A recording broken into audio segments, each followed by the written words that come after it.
Salamlar mənim dəyərli bacı qardaşlarım. Bilirəm ki, çox zor və stresli ləhzələr keçirirsiniz. Nə edək ki, bu kifayətsiz, bu cəllad İran rejimi və onun məsulları bizi bu duruma getirdilər.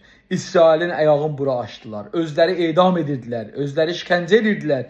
Bugün bizi bombalamaqlara, bugün bizi bu streslərə məruz qalmağa məcbur elədilər. Amma olsun, az qaldı. Artıq bu günlərin ömrünə az qaldı. Bitməyə doğru gedirlər. Görürsünüz ki, Xamenei öz ixtiyaratını sipaha verir, istifa verir. Görürsünüz ki, internet milli adına istəyirlər interneti qət eləyərlər. Bunlar hamısı süqut və bitmənin xəbəridir. Sizdən istəyirəm ki, bir-birinizin yanınızda olasınız. Azərbaycanımıza sahib çıxasınız.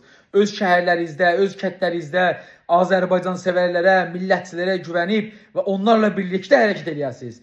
Biz öz qonşularımıza, öz qohumlarımıza sahib çıxmalıyıq. Vətənimiz Azərbaycana sahib çıxmalıyıq. Biz hər zaman tarix yazdıq. Bugün yenə bu dünyanın tarixinə öz imzamızı vuracağıq. Bu vətən bizimdir, Türk millətinindir. Bu vətənin adı Azərbaycandır, İran deyil. Buranı İrançılara, buranı İsrailçilərə, buranı Kürdçilərə verməyəcəyik.